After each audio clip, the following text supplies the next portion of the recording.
무작정 3번으로 찍지 마시고 OMR 카드에서 가장 부족해 보이는 번호를 하나로 밀어버리세요. 안녕하세요 여러분, 세무깡입니다. 올해 세무사 1차 시험을 보시는 분들은 지금쯤 객관식 수업을 열심히 듣고 계실 텐데요. 그래서 오늘은 지난 영상에 이어 1차 합격을 위한 과목별 공부 방법과 필수 전략에 대해서 이야기해 보려고 합니다. 지난 영상이랑 겹치는 부분이 있으니 아직 안 보신 분들은 지난 영상 먼저 보고 와주시면 감사하겠습니다. 첫 번째로 재정학과 선택 과목입니다. 재정학과 선택 과목은 기본 강의와 객관식 강의만으로 진행되기 때문에 기본 강의 이후 복습을 안 하신 분들은 아마 걱정이 많으실 텐데요. 괜찮습니다. 어차피 이 두 과목은 암기 위주이기 때문에 지금부터 해도 늦지 않습니다. 먼저 재정학의 경우 경제학적 마인드를 요구하기 때문에 선택법보다는 비교적 어렵다고 볼 수 있습니다. 따라서 고득점 부담은 있으나 100점 맞을 생각으로 공부하실 필요는 없습니다. 본인이 어렵다고 생각하는 한두 파트 정도는 완전히 버려도 70점에서 80점을 맞는 데는 지장이 없습니다. 그러니 너무 깊숙하게 공부하기보다는 최근 10년치 기출문제를 분석하고 강사님이 강조하신 개념이나 문제를 집중해서 공부하시길 바랍니다. 그리고 실제 시험장에서 막히는 문제가 있으면 절대 고민하지 말고 찍고 넘어가세요. 어차피 그 문제는 5분을 고민해도 답이 안 나올 거예요. 우리는 확실하게 30문제 정도를 맞추고 넘어갈 겁니다. 둘째로 선택법은 공부할 때만큼은 100점 맞을 생각으로 공부하시기 바랍니다. 그 이유는 선택법은 회계학개론이랑 같이 시험을 보는데요. 여러분도 아시다시피 회계학개론은 1차 시험 최종 보스이기 때문에 최대한의 시간을 확보하셔야 합니다. 그러므로 우리는 선택법을 늦어도 20분 안에 다 푸는 연습을 해야 하는데 그러기 위해선 완벽에 가깝게 공부를 해야겠죠? 그리고 이건 저만의 꿀팁인데 실제 시험장에서 선택법 풀 때 헷갈리는 문제가 있으면 고민하지 말고 후딱 찍고 넘어가세요. 그 헷갈리는 문제 두세 개 틀려도 80점에서 90점 맞는 데는 지장이 없습니다. 우리는 합격하기 위해 시험을 보는 거지 100점 맞으려고 시험 보는 게 아닙니다. 두 번째로 세법학 개론입니다. 여기서 잊지 말아야 할 건 우리는 지금 세무사 시험을 보는 거지 재정학과 선택법 시험을 보는 것이 아닙니다. 즉, 우리는 세법을 잘해야 세무사 시험에 합격할 수 있습니다. 하지만 우리가 지금 바라봐야 할 것은 1차 시험 합격입니다. 객관식 강의까지는 강사님들이 강의하시는 법, 소, 부, 전범위 다 열심히 하셔야 돼요. 그러나 객관식 강의가 끝나고 나서부터는 합격을 위해 공부하시길 바랍니다. 수험생들이 가장 많이 착각하는 게 1차 시험 세법이 어렵다고 생각합니다. 하지만 고득점이 어려울 뿐이지 50점 맞는 것은 굉장히 쉽습니다. 첫째, 기타세법과 부가가치세로 최대한 점수 확보하기. 먼저 기타세법은 국기법, 국징법, 조처법, 국조법으로 구성되어 있는데요. 국기법은 1차 시험에서 4문제 정도 나오고 2차 시험에서도 가장 중요한 파트이니 당연히 열심히 하셔야 합니다.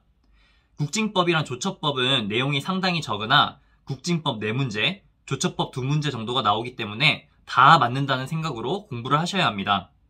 국기법, 국징법, 조처법 공부 팁을 드리자면 강의를 들은 당일에는 확실하게 복습을 하시고 그 이후에는 영어 단어 외우듯이 공부를 하세요. 이게 어떤 의미냐면 앉은 자리에서 2-3시간씩 공부하지 말고 짜투리 시간을 활용해서 공부하시는 게 가장 효율적입니다. 단거나 할 필요도 없이 책에서 해당 파트만 찢어서 매일 지하철 탈 때나 자기 전에 누워서 30분 정도만 봐주셔도 그게 누적되면 1차 문제 푸는 데는 지장이 없을 겁니다. 대신 1, 2회독이 끝나면 처음부터 끝까지 앉은 자리에서 복습해 주시는 것도 좋습니다. 매일 조금씩 봐왔기 때문에 시간이 오래 걸리진 않을 겁니다. 국조법은 시간적 여유가 있으신 분들만 하세요. 내용은 많으나 2문제 정도밖에 나오질 않기 때문에 가성비가 좋지는 않습니다. 그리고 부가가치세법은 특별히 드릴 이야기가 없어요. 1차 시험에서 8문제 정도가 나오는데 2차 시험까지도 중요하니 전범위 다 가져가시길 바랍니다. 둘째, 소득세로 추가 점수 확보하여 꽈락 면하기.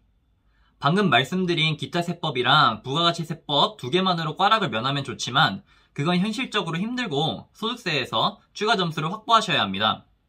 소득세는 법인세에 비해 문제 푸는 시간도 적고 논리보다는 암기 위주가 많기 때문에 비교적 공부하는 것이 수월합니다.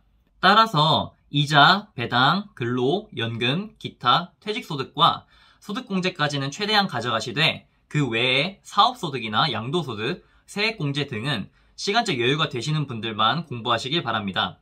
나머지는 1차 합격 후 2차 공부할 때 열심히 하시면 됩니다. 마지막으로 법인세는 객관식 강의까지만 열심히 공부하기입니다. 1차 시험 합격을 위해 법인세법을 버리라는 소리는 절대로 아닙니다.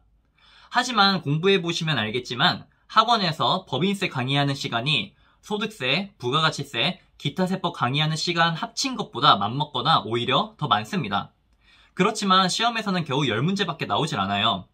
다시 말해 법인세법은 2차 시험에서도 가장 중요한 세목이니 평상시에 열심히 하시되 1차 시험 합격을 위한 효자 세목은 아니니까 시험 보기 마지막 한두 달 전에는 기본만 가져가자라는 마음으로 공부하시길 바랍니다.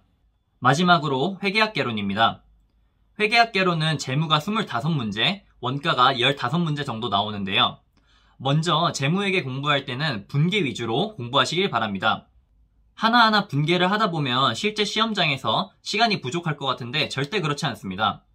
분계하는 습관을 가져야 문제 풀 때 누락하는 일이 없고 재무랑 원가가 2차 시험 전략 과목이기 때문에 기본기를 미리 탄탄하게 해두셔야 합니다. 다만 파트별로 분계보다는 도해법이 더 효율적인 경우가 있는데요. 본인이 도해법이 더 편하다 생각하시면 그렇게 풀이하셔도 좋습니다. 원가는 1차 시험에서 제가 특별히 드릴 말씀은 없는 것 같고요. 기본서보다는 문제풀이가 더 중요한 유일한 과목이므로 문제풀이 위주로 공부하시면 될 것 같습니다.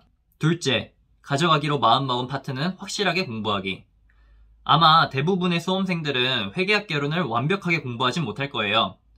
회계가 어렵기도 하고 다른 과목 공부하느라 시간적 여유가 없을 테니까요. 그래서 애매하게 전범위를 공부하시는 분들이 있는데 그렇게 하다가 실제 시험장에서 낭패를 볼 수 있습니다. 무리해서 전범위를 가져가지 마시고 매년 최소 2문제씩 나오는 유무형 자산이나 금융자산 부채 등과 같이 중요한 파트는 확실하게 맞추려고 공부하시고 원가에서도 자본 예상 같은 파트는 버리고 다른 중요한 파트는 확실하게 가져가서 꽈락을 면하셔야 합니다. 셋째, 실제 시험장에서 5분 정도 투자하여 문제 스캔하기. 회계학개론이 2021년도엔 56%, 2020년도엔 44%의 꽈락률을 기록했습니다. 즉 1차 시험 보는 수험생 2명 중 1명이 매년 40점을 못 맞아서 1차 시험을 불합격하는데요. 절대로 그분들 실력이 부족해서 떨어지는 게 아닙니다. 1번 문제가 아는 문제라 손을 대는데 5분을 풀어도 답이 안 나와서 1차 멘붕? 그래서 2번 문제로 넘어갔는데 또 괜히 건들다 보니 어려워서 못 풀다 보니 2차 멘붕. 이렇게 오는 경우가 많습니다. 뒤에 정말 쉬운 문제들이 많은데도 손도 못 대고 시험 시간이 종료되는 겁니다. 이 영상을 보시는 분들은 절대 그러지 맙시다. 우리는 어차피 선택법에서 시간을 많이 벌었기 때문에 최소 50분에서 많게는 60분이라는 시간이 남습니다.